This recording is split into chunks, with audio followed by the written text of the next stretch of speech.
I'm Patti Browne, and you are in the strategy room. Republican frontrunner Donald Trump is trying to build up his national security credentials with GOP voters ahead of tonight's debate. Trump gave a speech on the USS Iowa Tuesday night, sharing with veterans how he would handle America's foreign policy. But critics point out Trump did not give any specifics during the speech. It's a charge he's faced several times since launching his campaign. So here now to weigh in are Basil Smikle Jr., Executive Director of the New York State Democratic Party, and Katrina Pierson, spokesperson for the Tea Party Leadership Fund. Thank you both for joining us. Good to be here. Thank you. So Trump's event was touted in advance as a national security speech, but it lasted only 15 minutes, and he didn't even mention ISIS. Basil, did this speech live up to expectations? It depends on your expectations of Donald Trump. And the reality is, if you aim low, you'll never be disappointed. And look, you can't have a foreign policy speech or talk on this presidential campaign trail and just keep saying America good, China bad. That's not foreign policy. I think he needs to, and this is an interesting sort of position for him. He's gotten as high as he has in the polls because of his personality and being very short on specifics. If he gives specifics, does he come across as the same old politician that I think a lot of people are rejecting right now? So it's an interesting challenge for him. My guess is you will not see any specifics going forward. And I don't think that, quite frankly, he has a foreign policy agenda. All right, Katrina, Trump's speech did blast the Iran nuclear deal, but it mainly focused on illegal immigration and care for veterans. These are issues that are resonating with voters. He remains the GOP front runner. What did you think of last night, and will his momentum continue?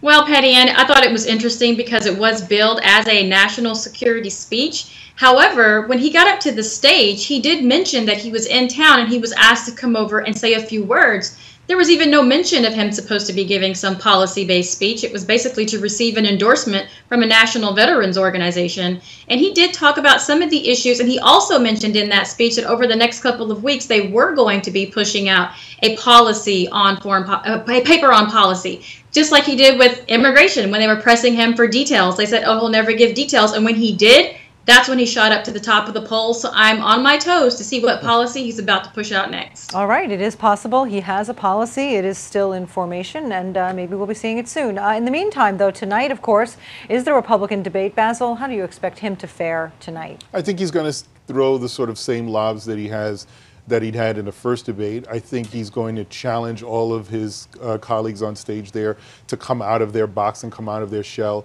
The problem is many of them are very scripted and have been throughout their career. There's nothing wrong with that, but I think for Trump to do well tonight, what he's going to have to do is force his opponents to be uncomfortable. Because if you look at the first debate, that was something that came through so clearly and forcefully, and that is what sort of helped propel him, that he's shaking things up. That's why people like him. I don't think that works in a general, but I definitely think it's good television, and I think it has worked for him in the past, so why depart from that? Yeah, and they are going to be trying to make him uncomfortable as well. Katrina, what do you expect tonight? Are the other candidates really going to go after him, and the moderators?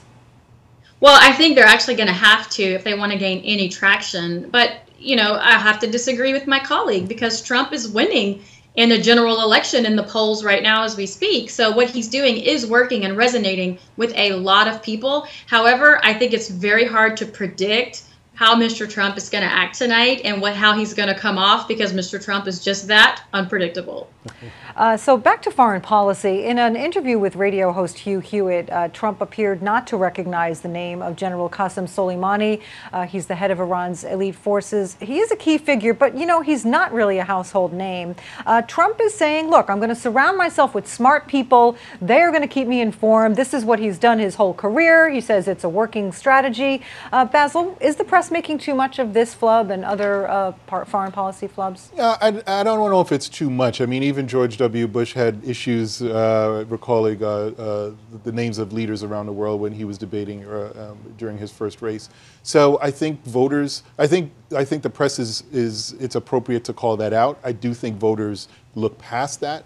Generally, voters don't vote on foreign policy; they vote on safety and security. So I think what Donald Trump needs to focus on in his strategy is to come away from the foreign policy issues per se and really deal on national security issues, because that is what I think for most voters it's really home. But I expect a lot of these flubs to continue as he's asked more specific, pointed questions. Yeah, and they're going to ask them. Katrina, what do you say about that? Well, I'd have to agree. If he just focuses on national security, people pretty much understand that he's not an elected official. He's not being briefed daily or weekly like some of these other people are. So he's not really supposed to know all there is to know about foreign leaders. At the same time, look at those who are in the know and what's happening all across the world. So I do think voters are going to give him a pass on that as long as he's strong on national security. All right, we'll see what happens tonight. Basil and Katrina, thank you both so much. Thank you. And you can check out foxnews.com for more on the 2016 presidential race. I'm Patti Browne. Thanks for watching.